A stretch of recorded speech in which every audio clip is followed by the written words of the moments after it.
Hi friends, this is the first episode of our massive series on World War II. This episode will tell you about the most terrible, bloody, and destructive war in the history of mankind. A war that, according to various estimates, claimed from 55 to 75 million lives around the world. Indeed, not all states participated in this war, but all theaters of war participated. The European theater, the African theater, the Pacific theater, the Asian theater, that is, everywhere in the world was at war. When preparing this cycle, we used archival materials, books, memoirs, diaries, and most importantly, newspapers of that time, because there is a lot of interesting things in the newspaper materials of that time. Okay, here we go.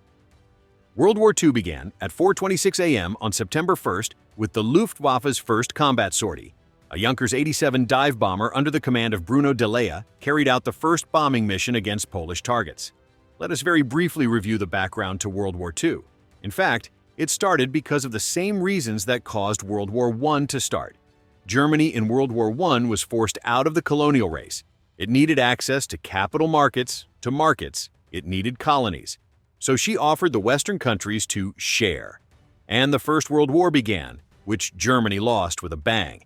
Incredible reparations were imposed on Germany, which, even according to those who imposed these reparations under the Versailles-Washington system, even according to them, it was noted that generations of Germans would not be able to fulfill them, even if they worked at all hard. Germany got 2 demilitarized zones, restrictions on the number of army, on the number of navy, and so on and so forth. And then, after World War I, there were 2 huge imperial breakups. The Austro-Hungarian Empire collapsed, and most importantly, the Russian Empire collapsed, and a number of new states were created. The Baltic states, Finland gained independence, Poland gained independence as a result of the collapse of Austria-Hungary, Hungary gained independence, states in the Balkans began to be created, that is, the map was redrawn. But of course the Germans were not appeased. For the Germans, Versailles was a national humiliation. Morally, politically, economically, and certainly Germany was hungry for revenge. And Hitler, who came to power, he very clearly, very well and accurately felt these desires of the masses and began to build a new state, a militarized state, a state that set itself the goal of regaining lost territories and becoming a hegemon in Western Europe. These are, in fact, the causes of the Second World War. Obviously, Hitler was opposed by the French and the British, the 2 main allies. It is clear that there is the Soviet Union, and here too there is a story that is completely ambiguous. It is clear that there is a major question. Why didn't the Soviet Union, England, France, and America unite at once and strangle Hitler right in the bud? That's after the Anschluss of Austria, or after he took Czechoslovakia, right? When did that annexation happen? Or even after he attacked Poland? Why didn't that happen? Why didn't the Allies unite and strangle Hitler? Because there were no allies, and we'll see this further on, that England and France, they, by and large, considered Stalin's Soviet Union as much of an adversary as Hitler's Germany. They feared him. They planned military operations against the Soviet Union. The Soviet Union did not stand aside either. By signing the Molotov-Ribbentrop Pact, that is, the alliance pact with Hitler, began the expansion, that is, the return of former imperial lands, former lands of the Russian Empire. Yes, we would then consistently go down that path. America didn't want to get involved in the war at all. It thought it would have a war with Japan, and a war with Japan would happen. That's why there were no allies. More or less, England and France were allied, and they abandoned Czechoslovakia. Here, again, in the Munich conspiracy, I'll talk about it. But they guaranteed an alliance treaty with Poland. Poland also had a very ambiguous situation before the war with Hitler. If we go back, we will see that Poland was Hitler's ally. And when Bohemia was divided, Poland got the Tuszynski region and felt quite confident. And how did this war start? Because there was a so-called Polish corridor. Here's how it looked. There are the lands of Prussia, and there are the lands of mainstream Germany. Between them, there is a Polish corridor and the free city of Danzig. That is, the German territory is torn by this Polish corridor. There are many questions. Transit of goods, how to pay for it, whether it should be paid for, the status of the German population. In the end, the Germans begin to turn to the Poles and say, look, give us this corridor. We will unite, in fact, unite the German lands, and we will give you in return. Negotiations begin, which go on in general the whole 39th year, and the Germans say, We will give you in return, for example, lands of Soviet Ukraine. Because we also foresee that there will be a war with Stalin, you will support us. You have the territory of Greater Poland from sea to sea, from the Baltic to the Black Sea. You will get these Ukrainian lands and give us the Polish corridor. The Poles rejected this proposal. That is, they were not against, respectively, to participate in the war with the Soviet Union. At that time, they had relations with Germany, which were defined by the signed Non-Aggression Treaty and Cooperation Agreement. They had nothing against the Ukrainian lands, but they did not want to give up the Polish corridor either, and so this pressure began. Hitler realizes there are already meetings in the headquarters during the first half of the 39th year that the war cannot be avoided. War only needs a pretext. There is constant talk about Poles violating the border, Poles organizing provocations. The Poles refuse to do so. They say, "We are not organizing any provocations because the Polish army is really weaker." And of course, the Poles do not want any war with Hitler. But they need a reason, and in fact a plan called Operation Himmler emerges. As part of this plan, it was necessary to make some number of provocations on the part of the Poles, so that these provocations would be of a convincing nature, so that they could be photographed. It is desirable to sacrifice among the German population and present it to the Western public and say, well, the Poles attacked us. What can we do? We have to defend ourselves. It is impossible for the Third Reich not to defend its lands at all. And so there was an operation which was codenamed Canned Foods. RSHA Chief Heydrich develops a story. Let's do such a thing. Here we have a border radio station in the German town of Gleiwitz. Let the Poles take it over. To do this, we will dress SS officers in Polish uniforms, attack, respectively, on our own radio station, shoot on the walls there, and broadcast a message in Polish that we, therefore, the Great Poland begins the invasion of Germany, because we can no longer tolerate their arbitrary Nazis, and so on and so forth. For this purpose, Volksdeutsches, that is, Germans who were born in Poland and speak Polish, are selected to tell the whole story on the air. The only nuance is the corpses. You don't really want to crumble your own people into cabbage, so why canned? They take prisoners from concentration camps who've already been sentenced to death. They are injected. They are dressed in Polish uniforms. Some of them are dressed in German uniforms, and accordingly they organize such a production. So a Polish detachment came in, there was a firefight, and accordingly the Poles captured the radio station. Here are Polish corpses, here are German corpses, here are photos. Oh, grandmother horror. What a nightmare arbitrariness. Where did this phrase, grandmother died, come from? The head of this operation is one of Heydrich's subordinates, whose name is Naujok. He's in charge of this operation. He's sitting in a hotel waiting for a sign. The conditional sign is for him to call the hotel room and say, "Grandma died." And so, on August 31st, he sits in the hotel and receives this call. Grandmother is dead, and he immediately begins the operation to seize the radio station in Gleiwitz. The corpses are laid out, and the illusion of a struggle is created. There's a live broadcast that the Poles are preparing an offensive, and Hitler begins to, as they say, alarm the Western public and say, well, what a nightmare. We have to go on the defensive. Hitler's not talking about war, he's talking about we're going on the Polish offensive because we have to secure our borders. What was Hitler's plan? To defeat Poland quickly. Germany believed that neither England nor France would intercede for Poland the way they had betrayed Czechoslovakia, and then sit down at the negotiating table and say, look, it just so happens that the Polish army has already capitulated. Let's make an agreement. We'll gather a peace conference now, back and forth. So we've taken over the Polish corridor, there, this and that, 5th and 10th, everything, peace, friendship, chewing gum. It is clear that Hitler had no friendship and gumption in his head. He believed that Poland was a big bridgehead that threatened the Reich, its large territories, its industry, its agriculture, its expansion of living space. The main thesis of Hitler's Germany is the expansion of the living space of the Third Reich. That is, we need to expand, we need pastures, we need agriculture, we need government because we want to become the main power in Europe. And accordingly, having captured Poland, we can think about war with France, which is on the continent.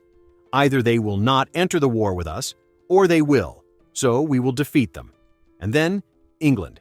We will ban them on the island. We are not threatened by the Soviet Union because we have a treaty with the Soviet Union, the Molotov-Ribbentrop Pact. which we are going to talk about for a few minutes. After World War I, Germany found itself in a very difficult situation because it had to rebuild the army. It had to build the navy. It was limited under the Treaty of Versailles to a certain tonnage of ships. You had to train your troops somewhere, train your tank armies. It was impossible to do that in Germany because, by and large, the French and the British were watching.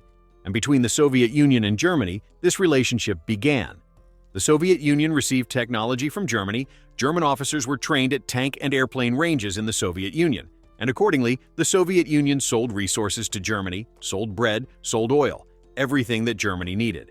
So it was quite a mutually beneficial cooperation. A month before the war, the Molotov-Ribbentrop Pact was concluded, about which, of course, here are some let's go through them all, basic points of view. Well, the first point of view is that Stalin and Hitler divided Europe, and here they are. So, thus, in Stalin's mind, it was the same thing that he would then take over Poland, Czechoslovakia, and other countries. Well, in fact, again, this is my version of events. What Stalin had in his head, you and I do not know, and nobody knows.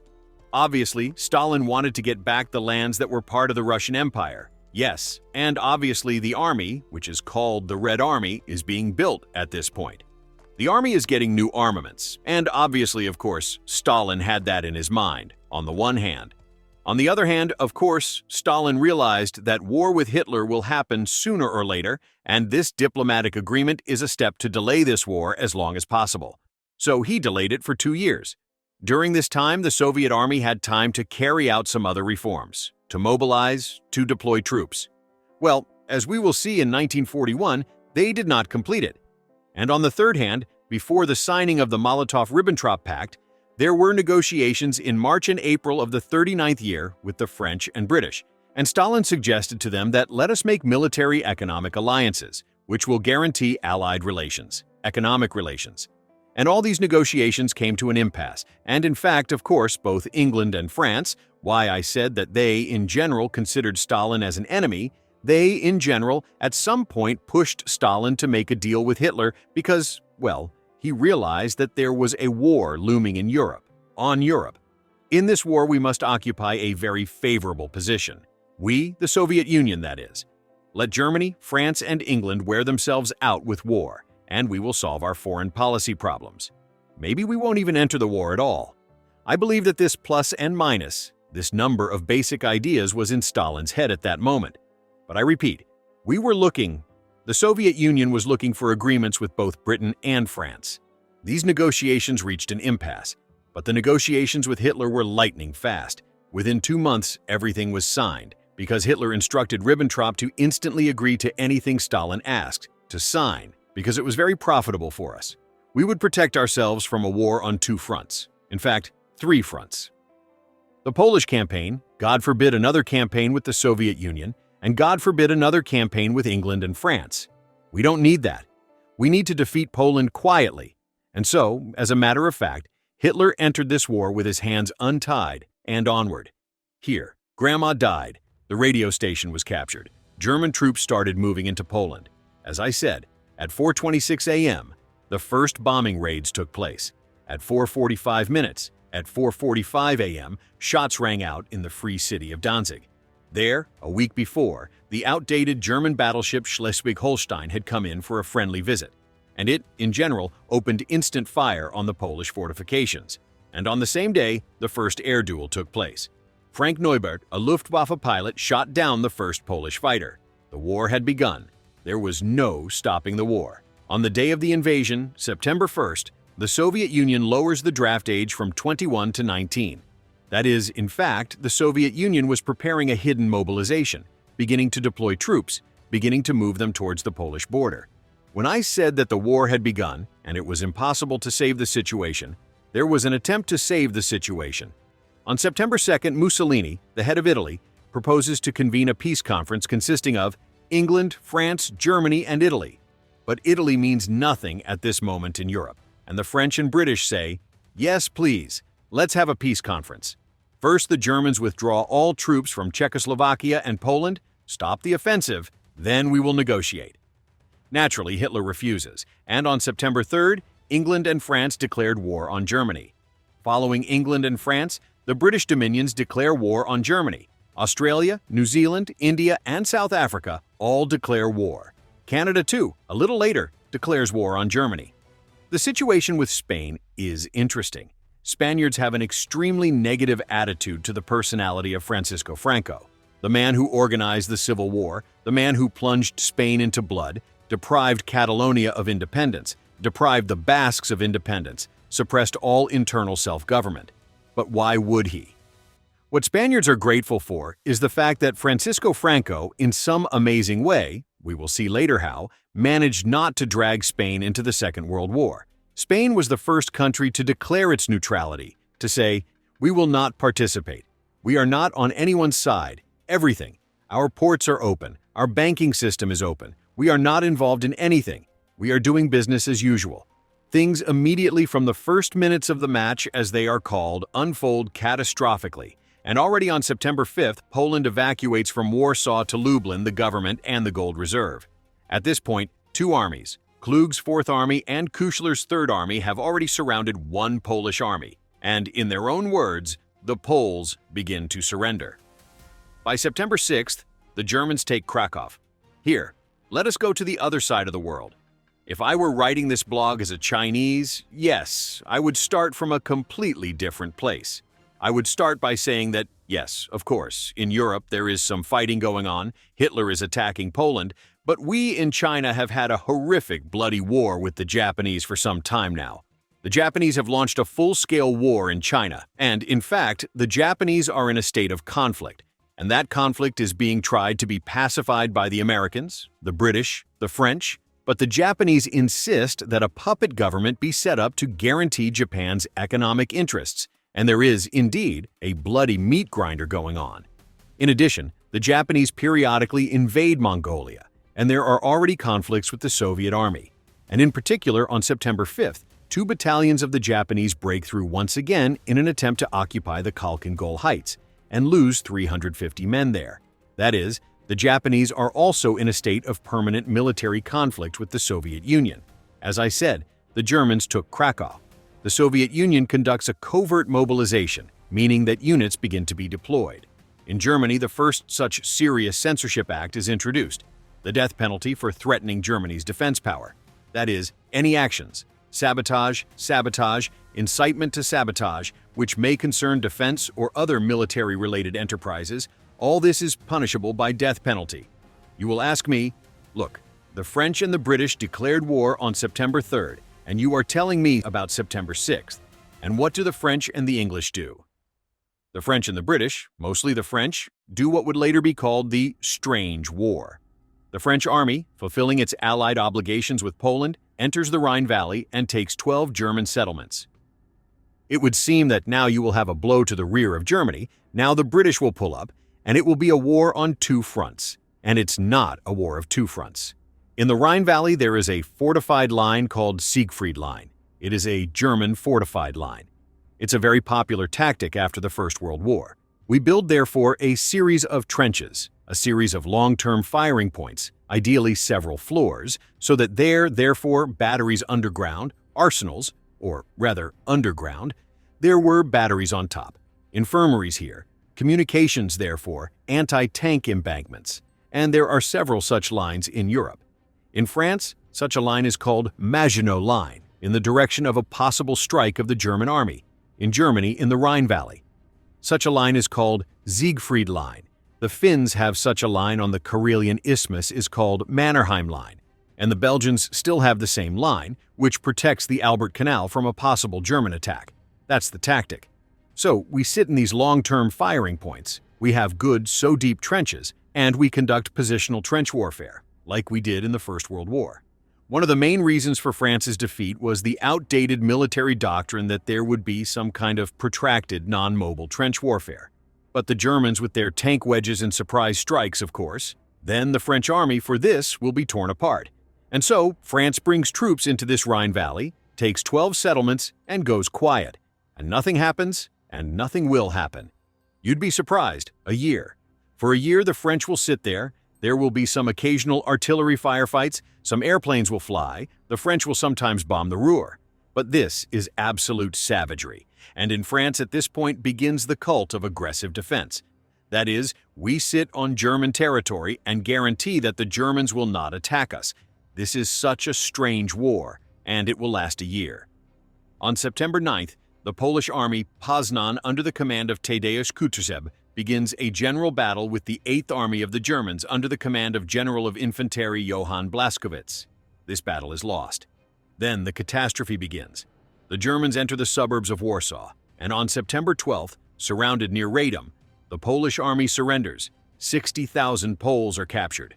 And what do the French, who are still moving into the Rhineland, do at this moment, having received this news from Poland? The French General Staff gives the order to stop because of, quote, the rapid development of events in Poland. Such a paradoxical solution. And, in fact, the Germans haven't even taken Warsaw yet. They realize that they can't take it right away, so they replace the tank divisions that broke through to Warsaw with infantry divisions. They besiege Warsaw, and the German 14th Army marches to the city of Lvov. There is another important point here. Before the war began, the Germans flirted with Ukrainian nationalists. Sushko recruits agents in order to, it is clear that Ukrainians and Poles have serious national contradictions, and the Germans are trying with the help of these agents to make sabotage and somehow to sway the Polish rear, because nothing is clear with the Soviet Union yet. This is still before the Molotov-Ribbentrop Pact. As soon as Hitler signed with the Soviet Union, Sushko and the Western nationalists were immediately forgotten, because it was clear that they would no longer be needed. And, in fact, all the guarantees that were given to them, we will now move to Poland, and we will give Western Ukraine to you, and you will have a Ukrainian state. All this was instantly forgotten. And here are German troops in the suburbs of the city of Lviv, which is then, of course, Polish territory. And on September 14th, Guderian's tanks break through to Brest, and the Poles begin to defend the Brest fortress. They will defend it heroically for several days, but Brest fortress will fall later, and the Germans by September 14th completely finish the encirclement of Warsaw. That is, in fact, from the 1st to the 14th 14 days, it took the German army to defeat the Poles. At this point, a meeting takes place in Moscow. It is attended by People's Commissar of Foreign Affairs Molotov and German Ambassador Schulenburg. And Molotov says that, dear friends, according to the pact we have with you, we want to protect the interests of the working peasant class of Belarus and Western Ukraine in general, to reunite with our Eastern brothers. Therefore, in fact, our troops are ready to enter Poland. You please inform us when Warsaw falls. And Schulenburg says that we will need a few days, and in fact, after that, you can safely move your troops into Poland. I must say that these meetings between Molotov and Schulenburg, they would take place, well, not every day, but a couple of times a week, that is. There would be negotiations between the Germans and the Soviet government. Various issues would be discussed. It is clear that for Hitler it was very important. He was constantly keeping his hand on Stalin's pulse, how Stalin would behave, what would happen next, and this was one of the first meetings, which was actually during the Polish campaign. By September 15th, the German army comes to the line of Bialystok, Bielsk, Brest-Litovsk, and Osowets. And now the German troops have advanced to this front line, blocked the city of Lvov, put forward a 12-hour ultimatum to Warsaw. That is, within 12 hours, Warsaw must disarm. The civilian population must leave this city, or they're to surrender as prisoners. We give you 12 hours. After that, we will start storming the city. The Poles reject this ultimatum. On the 6th, Army Group North and Army Group South of Germany join and surround two Polish armies at once. That is, in fact, the last such living fighting resource of Poland. The Polish government turns to Romania and asks for transit. That is, conditionally speaking, we are now fleeing to the territory of Romania, and from there we will go to France.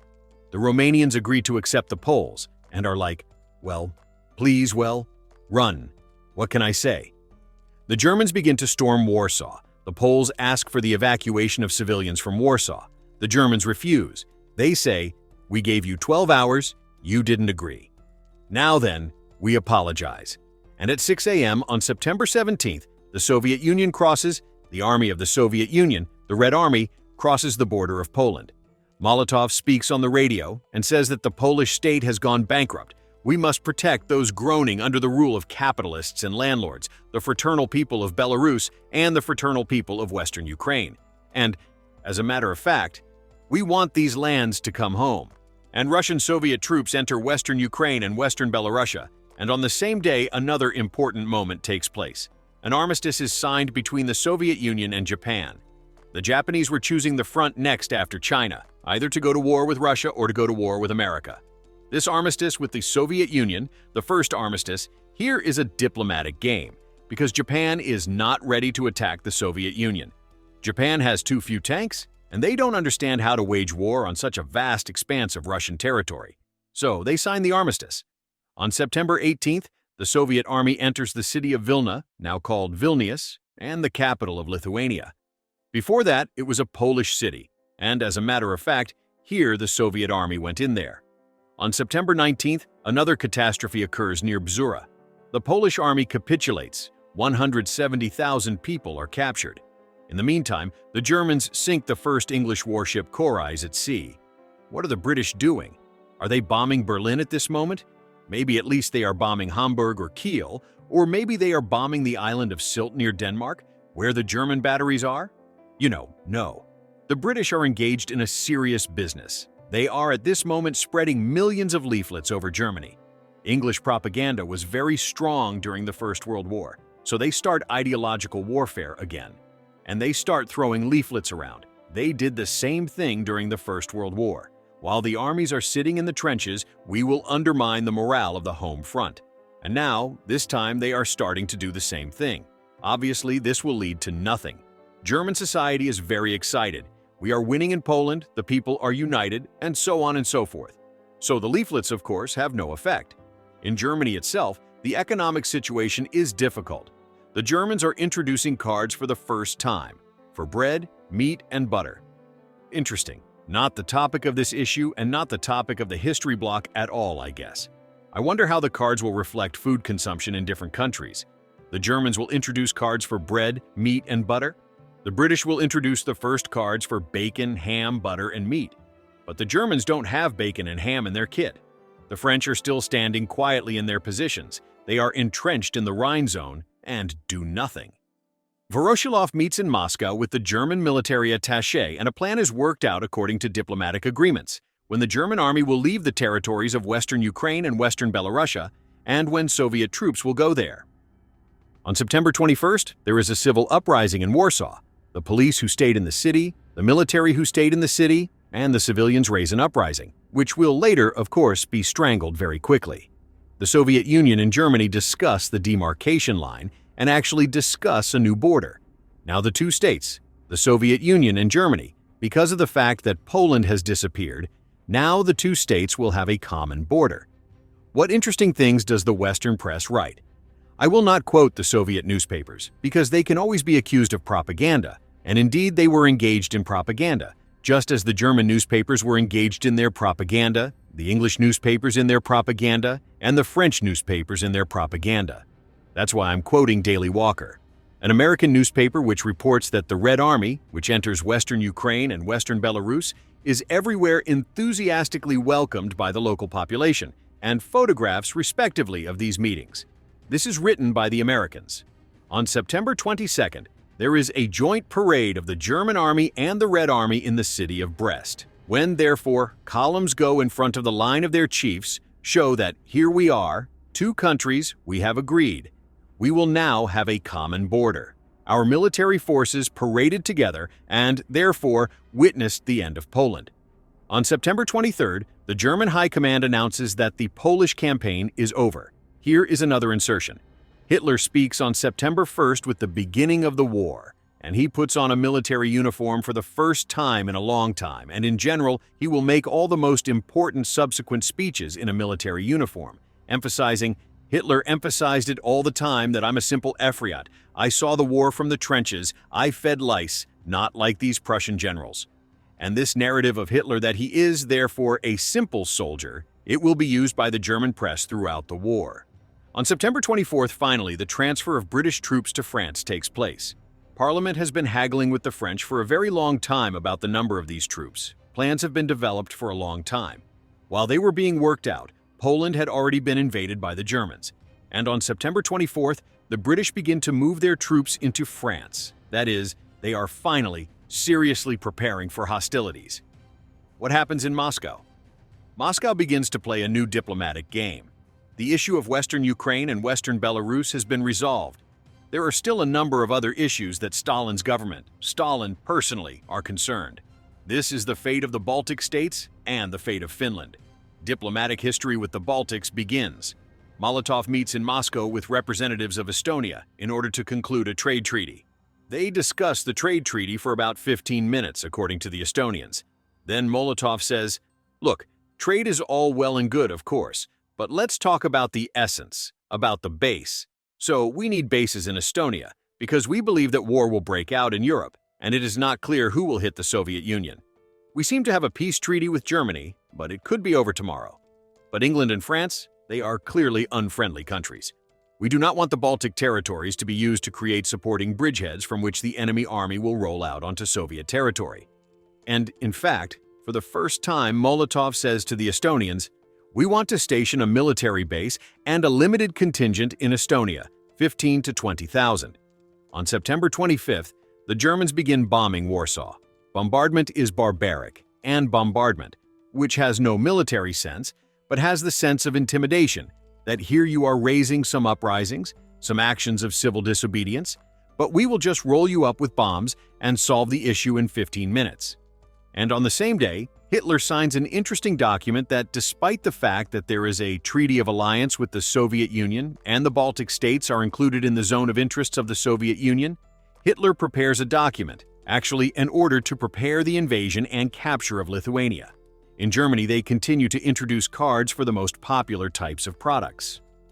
And now, on September 25th, the Bulgarian press writes that the Ukrainians and especially the Belarusians are unusually enthusiastic about the fact that, therefore, the Soviet army went there, and now these lands will be part of the Soviet Union. Estonians in Moscow quickly enough sign documents with Molotov, agree that, therefore, there will now be a trade agreement between Estonia and the Soviet Union, and a military base of the Soviet Union and a limited military contingent of 25,000 people will be stationed in Estonia. On September 26th, German troops go to storm Warsaw, and Ribbentrop flies to Moscow and suggests to Stalin and Molotov that they discuss a new treaty, which is now no longer a line of demarcation treaty, but a common boundary treaty. Here we digress to France for a moment. The main enemy is Germany. We are preparing for war with Germany. Our troops are in the Rhineland. What is happening inside France? The Communist Party is completely banned in France. So this, once again, just shows how the French, the British, by the way, to a lesser extent, how the French at that time viewed the communist threat. And really, look, it's important things to say here that the leftist idea, the communist idea, was wildly popular in post-war Europe. I mean, after the First World War in Europe, and the International created and all these women's movements, which were absolutely leftist, that is, of course, the leftist idea, the idea of equality, fraternity, social justice, it was wildly popular in capitalist Europe. And it was not for nothing that the French, the British, and the Germans were afraid of it, because this idea captured the minds, first of all, of the intellectuals, first of all, of the elites, who, in general, carried it further to the masses. And from this point of view, the French in general acted absolutely within the framework of Western governments. They banned the activities of the French Communist Party. By September 28th, Warsaw had fallen. German units entered Warsaw. That's it. No one will talk seriously about Poland again until the 45th year. On the same day, Stalin receives the documents of ratification of the treaty with Estonia. Stalin signs these documents and says to the Estonians, "Well, you signed it correctly, very far-sighted. Otherwise, you could have been like Poland." By the end of September, Hitler has solved his main problems. He has avoided a war on two fronts, and already from the 29th to the whole beginning of October, it will continue. Free from the war in Poland, German units are transferred to the West, and the United Press, American, will write, they will say for the first time, they will call it the Strange War. They said, "Our journalists arrived, and something incomprehensible is going on there. The French are sitting in the trenches, journalists are coming to them, some women are still there, they are having a weekend, they are drinking wine. And there on the other side there are trains coming straight from the German army, and nobody bombs them, nobody shoots at them, nothing happens at all. What is this? It's a strange war." Here's the United Press calling this war strange for the first time. Germany and the Soviet Union continue to work on a new border treaty. The Treaty of Friendship and Boundary, that's what it would be called, and the Sikorsky government, the Polish Sikorsky government, comes to France and forms a government in exile. There will be two centers. Then there will be one center, London. All the countries occupied by Germany will form a government in exile, and the Poles will come to France after the fall of France, and all of them will move to London, and the Norwegian government will move there, part of the Czechoslovak government, and in general, there will be such a center of governments in exile. The French, after banning the Communist Party, go further and confiscate all the property of the French Communist Party. They come under fire of criticism from their colleagues, from their allies in England, because the English say that this is generally a thing that is contrary to freedom of expression, freedom of political choice. But the French don't listen to anyone, and this war with the communists continues. On the other side, the Japanese bomb Chengdu, which is the capital of Sichuan province. The Great Sichuan Campaign begins. By October 10th, German troops, free from the war in Poland, are moved to the Western Front in large numbers. The French, having looked at this case, scratching the back of their heads, withdrew their troops behind the Maginot Line and, therefore, now sit in their bunkers, smoking, listening to records and laughing at the Germans that the Maginot Line was virtually impossible to take then. It was the most modern line of defense, and the French felt completely safe. In Warsaw, the repressive actions of the Sonderkommando begin. Wehrmacht troops enter Warsaw, and so a movement is formed in Warsaw called the Polish Victory Service. This would be an underground organization that would engage in guerrilla warfare with the Germans throughout World War II. The New York Times comes out with an article about the trade treaty between the Soviet Union and Estonia, and in general comments on it rather harshly, that a trade, and in fact military treaty, was imposed on little Estonia. The Estonians couldn't do anything about it. The Baltics are gradually being taken over by Stalin, says the New York Times. What's happening in America? And in America, at the same moment, the Panama Declaration is being adopted. What is it? The Panama Declaration, here's one of its main points, is a point about a security zone that's 300 to 1,000 kilometers from America. This is a security zone that will be patrolled mainly by American military vessels. In general, if Latin America wants to join, please do so. But actually, this article says that America creates a security zone around its continent and around its island bases, and in fact, shipping and any movement in part of the Atlantic and part of the Pacific Ocean falls under America's control. That is, if the Soviet Union tried to protect itself by putting a contingent in the Baltics and then starting a war with Finland, America shows its Latin American neighbors and, in general, Japan, first of all, not a neighbor at all, but nevertheless, that we control the ocean here. Nothing will happen without us. That is, one way or another, all countries start trying to encircle themselves with these barriers of security from neighboring countries or from neighboring seas. On October 4th in London, the cabinet approves, the Balfour Plan. It's a plan to create a Jewish state in Palestine, also not the subject of this program. But what will be interesting is such an inconsistent policy of England in relation to the Jewish question, because it seems like here we are creating a Jewish state in Palestine, and then the British will prevent the Romanians from transporting Jews. It will turn out to be one of the safest routes, to transport Jews on their ships to Palestine, like there is no possibility to take anyone there, and actually with this decision they will cut off one of the most important safe arteries of evacuation of the Jewish population, against which the Germans will start a war of extermination. But that will come later. For now, here is the Balfour Plan. On October 5th, Hitler receives a military parade in Warsaw. He speaks and says that everything is safe, the Reich is safe, we have suppressed this Polish military scum that tried to attack us. And then he says all the proper words. It is clear that Poland will be annexed to Germany. A governorship general will be made there. In Moscow, Molotov meets with the next Baltic states, with the next state, Lithuania, and offers Lithuania the same treaty as with Estonia. We sign a trade treaty with you, and at the same time we place a military base and a limited contingent of 25,000 people too. And the Soviet Union made a similar offer to Finland, but without really hoping that the Finns would accept it. Here is also an interesting point. To be honest, I was not much immersed in the Finnish issue, but it should be said that after the revolution in Russia, after the collapse of the Russian Empire, Finland became independent. In the 18th year, the First Karelian War takes place, where Finns fight with units of the workers' and peasants' Red Army, and in General Mannerheim then takes the oath of the sword and says that we will drive all these hooligans, thieves, and Leninist murderers out of Finland. And further, in such ultra-nationalist circles of Finland, the idea of Great Finland is formed, which includes Karelia and part of Ingermanland.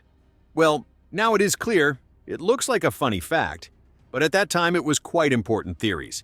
Great Finland, Great Poland from sea to sea, that is, national governments, they quite considered their further expansion. And that's why, knowing that there were extremely anti-Soviet sentiments in Finland, despite the fact that after the war, the Second World War, Finland would have very good relations with the Soviet Union. Here, before the war, everything was quite the opposite, and the Finnish government, the Finnish establishment, they were extremely anti-Soviet. On October 6th, Hitler, through secret channels, through secret diplomatic channels, sends messages to London and Paris about the possibility of peace talks. Well, guys, we have already solved the Polish question. It is not on the agenda. Maybe we will somehow negotiate. The French and the British reject it. The Japanese army goes on another offensive, and there too, to make it clear, just figures. There is a ratio of 90,000 Japanese against 180,000 Chinese on one section of the offensive. That is, there too the war is not for life, but for death, and quite bloody. After the British and French through diplomatic channels, again Hitler is refused, Hitler makes a statement that in Europe, especially in Eastern Europe, finally a lasting peace has been established, and the interests of a lasting peace are fully coincided in Germany and the Soviet Union. And Hitler is quoted by the newspaper Pravda.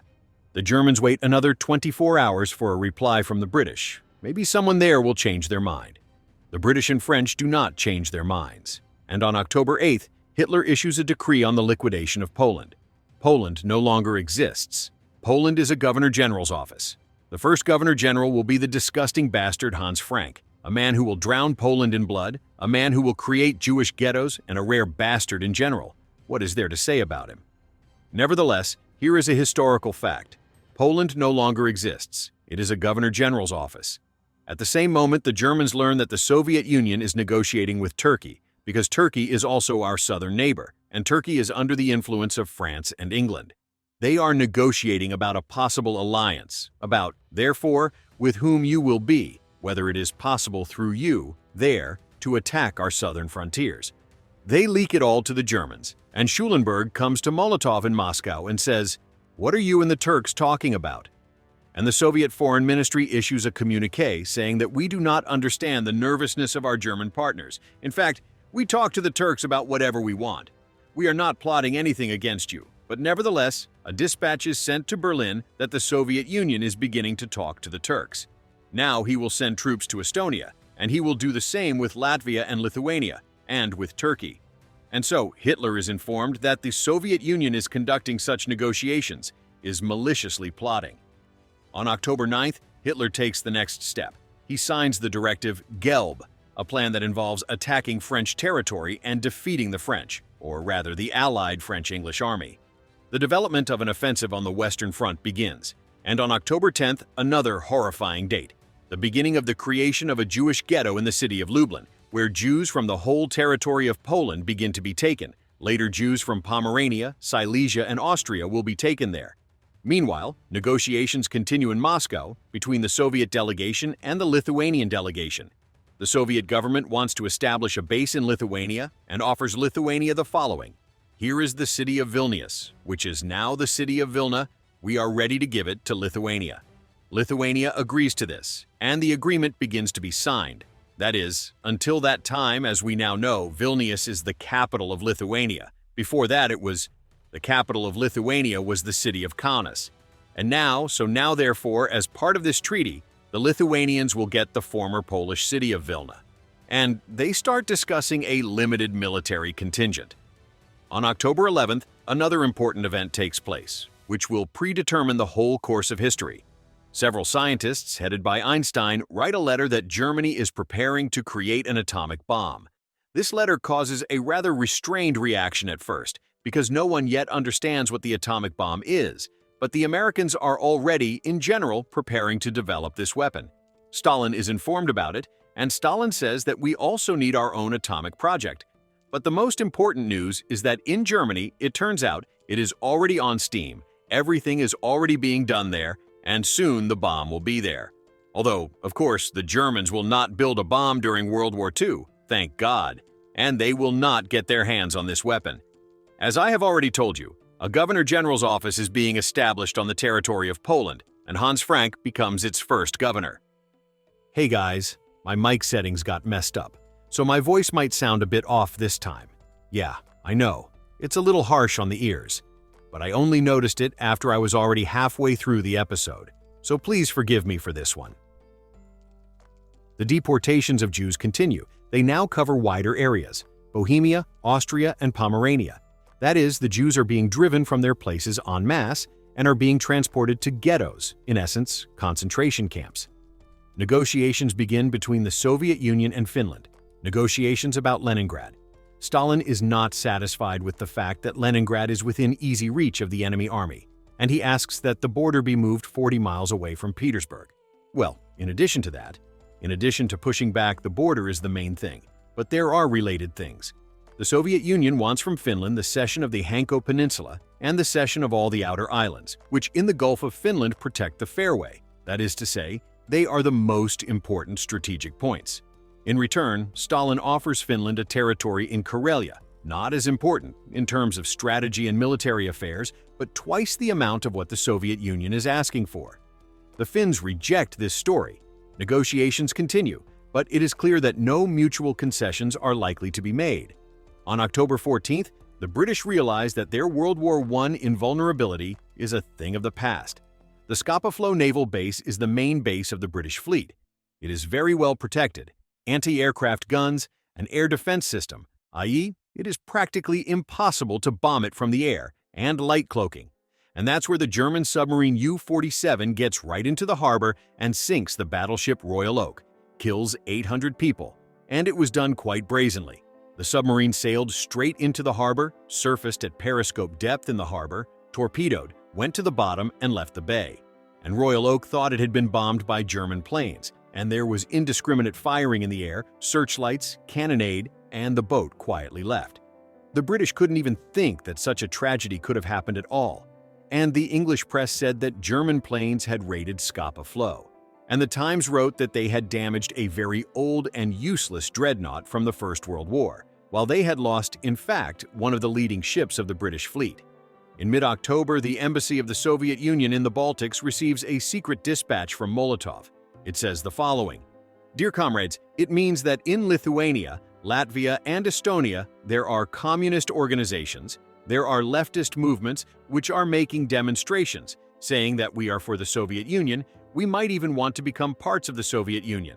Stop flirting with all these movements. Everything that can be shown as interference of the Soviet Union in the internal politics of Latvia, Lithuania, Estonia, forget all this. No meetings, no receptions of the people's delegations of Latvia. Forget it all, kick them all out. If they come in contact with you, hand them over to the local police, because we do not want to interfere and do not want to interfere in any way with the sovereignty of the Baltic states.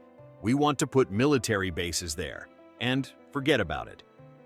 This is also a matter of debate, that Stalin originally aimed to take over the Baltics. Again, we don't know that in Stalin's mind, in fact, the Baltics were annexed.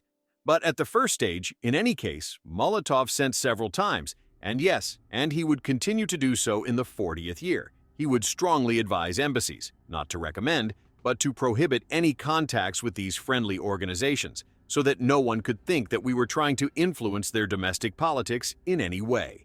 In Germany, the first conflict between the SS and the Wehrmacht after the Polish campaign, the Wehrmacht generals write a letter to Hitler that we should try many SS officers in general. They are here engaged in torture, violence, and looting. We're Prussian officers, and these are some bastards, thugs. And so, letters are written to Hitler. Hitler takes the SS under his protection, and he issues a decree that from October 17th, SS officers, any SS officers at all, are not subject to military field courts. They will be tried for all their crimes by their own court. This causes a terrifying conflict. The Wehrmacht says that we are a cadre army. These looters, they degrade us. They are not worthy of the spirit of Prussian officers. But Hitler does not want to listen to anyone. He stands up for the SS, because in the SS, he sees his personal guard. And, of course, he will defend it. It will become clear after the war, but at that moment, it was clear only to the Germans. The plans for Poland become clearer. Later, after the war, the diaries of Galder, a German general, would be available, who wrote that the main target in Poland was the elites, the landlords, the factory workers, the intelligentsia, and the clergy. They should be isolated there in camps or shot.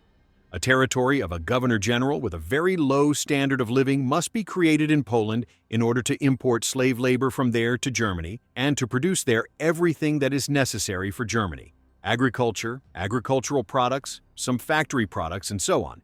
In general, in fact, we have to create such a slave territory there.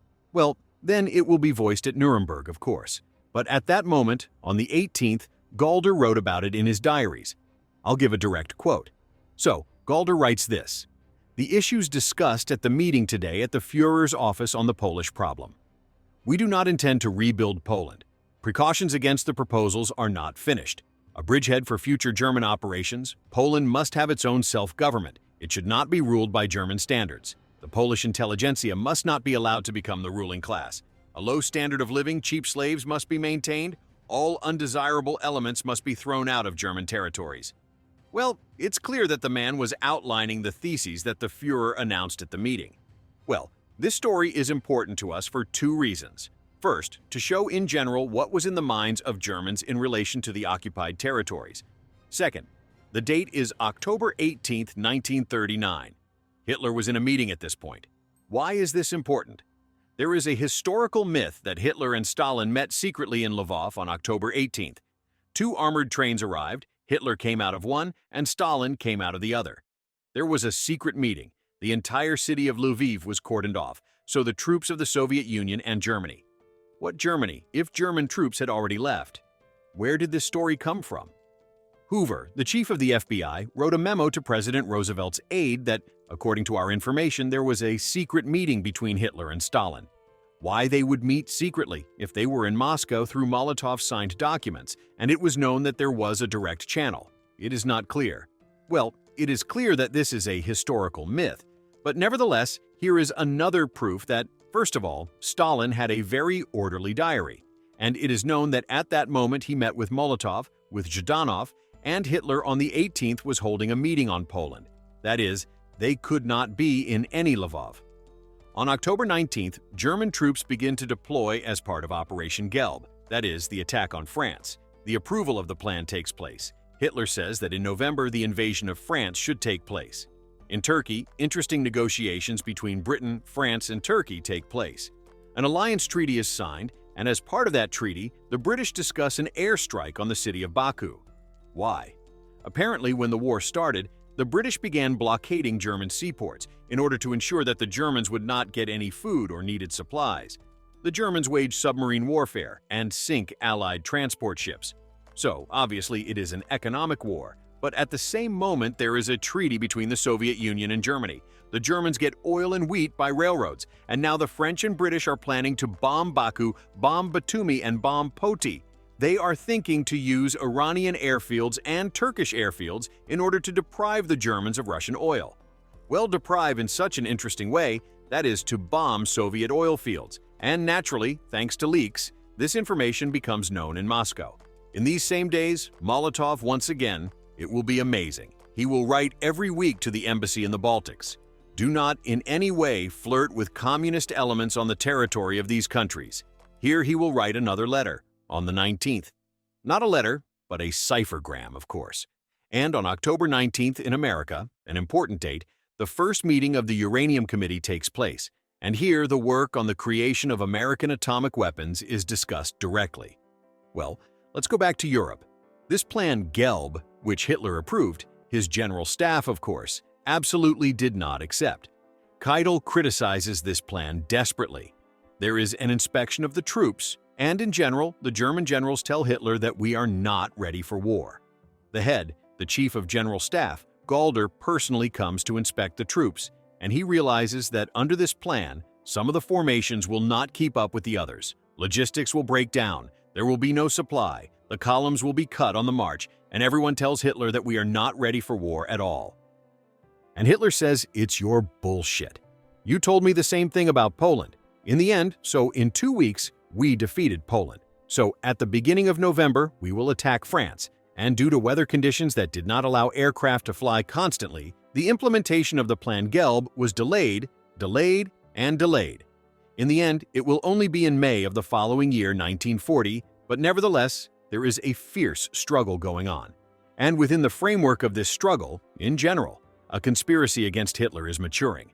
German generals continue to hope that Hitler can be killed, because many of them believe that the war with France and England, despite the fact that in Poland quickly we won, it will end in disaster for us, as in the 18th year, and no one will help us at all.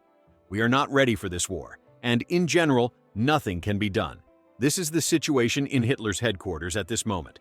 In November, in Moscow, the second round of negotiations between Finland and the Soviet Union. The positions of the parties are the same. We need to move the border by 40 to 70 kilometers, take the islands. We give you in return huge, twice as large territories in Karelia. The Finns stand their ground, and in fact, at the same moment, the Military Council presented a plan of operation, presented to Stalin, a plan of operation to defeat the Finnish land army and navy. The Soviet Union began to prepare for war with Finland. It is clear that the negotiations will be at an impasse. Another interesting event is taking place in the Atlantic. There is a German cruiser off the coast of Argentina, a super-modern one called Admiral Graf Spee. It was sent to the southern seas to sink Allied ships. And here, a huge shell tanker of 706 tons displacement becomes his prey. He sinks it. Count Spee will be just a pain in the British. He will rage all fall and all the beginning of winter in the Atlantic and sink a huge number of Allied tankers and cargo ships will be, in general, a real pain of the British Admiralty. In Japan, the situation is worsening. War, after all, requires enormous economic strain. The Japanese forcibly fix purchase prices for rice and forcibly buy rice from peasants because the army needs rice. In Germany, in early November, the war continues. Well, in quotes, the confrontation between the General Staff and Hitler. Von Brauchitsch is trying to talk Hitler out of invading. Hitler wants to invade France on November 12th. On the 6th, he calls Abwehr Chief Canaris, one of the most prominent intelligence chiefs of World War II, and asks him to repeat Gleiwitz, that is, to make the same staging, but with the participation of the Belgians and the Dutch to invade France through their territories. Canaris expresses doubts, and in general, all at that moment against Hitler's plan. On November 7th, the plan Gelb is postponed due to bad weather, and on November 8th, a horrifying thing happens in general. Hitler speaks in Munich, in the beer hall Bürgerbrotkeller. An assassination attempt is made on Hitler. Georg Elser wanted to kill Hitler, but he failed. Unfortunately, Georg himself was caught. And he, in general, until April 45th year, will be in a concentration camp, and only in April 45th, just before the very end of the war, he will be shot. The invasion of France is postponed, and in general the entire general staff, it's amazing. All the future generals of the Reich, Lieb, Rundstedt, and von Bock, they all dissuade Hitler. They all say that he has gone mad. 1:59. Lieb, Rundstedt, Bock. We can't fight this war. Well, the war is postponed, but not because of them, but because of bad weather. In Poland, November 11th is the anniversary. On November 11th, 1918, Poland gained its independence, and here in Warsaw, leaflets are being distributed underground about the fact that, therefore, we will have to hang Polish flags on balconies. We will have to show the fascists in every possible way that we are still an independent country. And Hans Frank, the Governor General, issues a decree that if a Polish flag or Polish leaflets are seen on any house, we will shoot all the inhabitants of that house. This applies to every locality, and especially to Warsaw. In Germany, the economic situation continues to deteriorate, and cards have already been introduced for clothing. And in Moscow, the last final round of negotiations with the Finns, and there the Finns reject Stalin's proposal.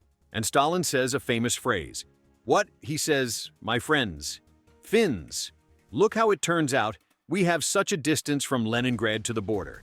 We realize that neither you nor we can do anything about it. I cannot physically move Leningrad inland, so we will have to move the border. And in general, the Finns realize that war with the Soviet Union awaits them. On November 17th, the Germans, under cover of night, when daylight hours end, begin total mining of the coastal waters of England, mainly there the territory of Scotland. And these mines are a terrible thing for the British in general, because weekly, here, according to the newspapers, New York Times writes that every week, because of the explosion of mines, the merchant fleet of Britain and the Allies lose a total of 60 tons of cargo. So a huge number of ships are being blown up on these mines, and there's nothing that can be done about these mines. At the same moment, all the front pages are filled with the story about the cruiser Admiral Graf Spee, which sinks one ship after another in the Atlantic Ocean. And in general, there are such attacks on the Admiralty, like, and in general, we are the masters of the seas or what? Why is there one cruiser in the Atlantic every week, 2, 3, 4 ships from us? And anyway, the British are preparing an operation. Another interesting thing happens. General Blaskowitz from Poland writes a letter about the atrocities of the SS and says that they are engaged in looting, violence, killing civilians without trial, and it is necessary to intervene. Hitler will write to him in the margins of this letter that Wehrmacht is not a Salvation Army. Mind your own business. I mean, even the Wehrmacht. I mean, here they are standing next to the SS, and it would seem that they are part of one military machine. But here the Wehrmacht is writing such letters. On November 21st, Molotov comments on the Soviet-Finnish negotiations in a newspaper and verbatim calls the Finnish government jesters, commenting that they did not agree to any terms proposed by the Soviet side. Meanwhile, Admiral Graf Spee continues his outrage in the Atlantic, and he has already sunk 27 tons of ships in 2 weeks. All the press writes about it every week, and they write about German mines, about the fact that these German magnetic mines, no good with them, they cause huge damage. And I must say that the British are lucky, because at some point they find 2 mines off the coast. They manage to take them out of the water, disassemble them, and then they will realize how these magnetic mines work. And next thing you know, all British ships will get what's called an electric circuit around the ship. The ship will create such an electric field which will not attract these magnetic mines, and in general, the fleet will be safe. France and Germany on November 25th total block all German military and commercial ports. That is, Germany cannot get anything from the sea.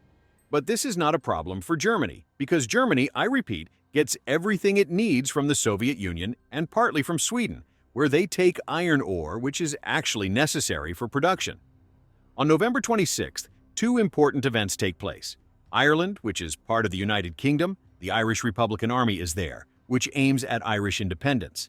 The Germans are getting in touch with them, sending their agents there, and what is more, they are planning a big submarine operation to land 2 such combat-ready saboteur formations and to start sabotage warfare directly in the port in Belfast and to blow up British ships there. This is such an operation is planned. The Germans will not be able to carry it out. On November 26th, an incident occurs in Manila, a border town. Finnish artillery is shelling the Soviet Union, according to the Soviet Union. The Finns, of course, say we don't even have artillery anywhere near there. It's all on the Mannerheim line. But nevertheless, the Soviet Union says that this is a blatant violation of the border in general, a provocation. The Foreign Ministry sends a note of protest. The Finns propose a joint commission to investigate the incident, which the Soviets refuse. On November 29th, the Soviet Union breaks off diplomatic relations with Finland, and on November 30th, Soviet troops begin to enter Finnish territory. And November ends with 2 more interesting moments, which later, in the modern history, in other issues will be voiced. The first event is the Muslims of Bosnia, demanding autonomy in Bosnia and Herzegovina, demanding their own autonomous state. No one will let them do that. The British colony of Bahrain is demanding a constitution, that is, de facto independence. These are 2 events at different ends of the world. On the war with Finland, the Soviet Union throws 425,000 soldiers, officers, 2,200 tanks, 2,400 airplanes. All in all, a 3-fold superiority over the Finnish army, but the Finns are good at winter warfare. They have a strong Mannerheim line, and the Finns will very successfully apply guerrilla tactics. Further, I will tell you about it. The war starts successfully for the Soviet Union. Petsamo is taken, and immediately a new Finnish government is formed, headed by the communist comrade Kuusinen, who declares the Terjug government, after the name of the village where this government was formed. And the Soviet Union, therefore, announces through the newspapers that the Finnish government has fled from Helsinki. We no longer know any Finnish government. This is the Terjukka government, headed by Comrade Kuusinen, a communist. We are already discussing a peace treaty with him, so we will have further diplomatic contacts with him, and we don't know any other government. In Europe, the reaction to the Finnish war is very sharp. The US declares a moral embargo on the supply of certain types of equipment to the Soviet Union. Britain and France declare aid to Finland. Sweden forms a volunteer garrison. The Danes form too. There are, I think, 600 men volunteer garrison to be sent to Finland. The Soviet Union is expelled from the League of Nations, but this is the prototype of the United Nations. It should be said that by that time there was no longer any United States or Germany in the League of Nations. That is, it is also an organization that does not decide anything. An interesting event takes place against the background of all this in the United States of America. Roosevelt demands that Congress increase the military budget to $1.3 billion.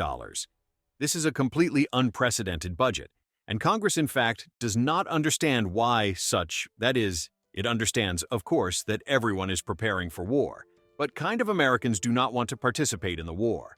And the debate begins in Congress. Military aid for Finland is not only expressed in terms of men. The Swedes are sending 11,000 men, the Norwegians 1,000, the Danes, as I told you, 600. England and France are sending airplanes and weapons. South Africa is even sending its own airplanes, and the United States is giving a loan of $10 million. In general, Europe is united in saying that we will support the Finns. And on the other side of the world, China is launching its first major counteroffensive in Wuhan, the city we know as the coronavirus capital of the 21st century. Then, as well as now, it is a rather large province, and there the Chinese troops begin to counterattack the Japanese. The Finnish War starts well for the Soviet Union, as I told you, but it lasts for literally a week. By November 12th, the Soviet Union Army has the 163rd Division surrounded. The Finns have chosen guerrilla warfare as their tactic. Guerrilla warfare is described by a phrase called Matti tactics. A Matti is a billet tree. That is, there is a column on the march of Soviet equipment, the column is undercut, the first car and the last car is cut down. The column stands up, the road should be narrow enough, preferably forested, so that it would be impossible to move apart anywhere. And then snipers started to work. And the Finns could, breaking these columns into pieces, sit and surround them for weeks. Because it was freezing. People were freezing. You can't run out. Snipers work. The so-called cuckoos, snipers who sit in trees. This many people consider it a war myth. Many people consider it not a myth. But the fact that the Finnish snipers may not have been sitting in trees, but the fact that they were working quite clearly and coherently is, as they say, a medical fact. In general, the Finns are not even trying to set fire to any equipment. They try to encircle part of the column so that people would die of cold and the equipment would remain unharmed. You can take it away and fight with that equipment, and in general, this Modi tactic is pretty effective. The Soviet columns are stretched out on the march, the artillery is late, the columns are very stretched out. It's an absolutely terrifying story. In December, disaster after disaster just starts to happen. December 12th, encirclement and defeat at Tolvajärvi. On December 14th, the 168th Army was surrounded near Lake Ladoga. At the end of December, the encirclement of General Kondratyev's 18th Rifle Division and Kondratyev's 3-4 Tank Brigade. And by January 8th, the 44th Division would be completely annihilated in the Battle of Rad Road. That is, the Finns will be mobile. Ski units will fall out of the snows, dismember this army into columns, and column after column will be destroyed. And this, of course, is a disaster. The Soviets had not at all expected to be confronted with this way of warfare, and the Molotov cocktail, which you all probably know about, is just the thing that was born during the Soviet-Finnish War. A famous Finnish propaganda song called No Molotov.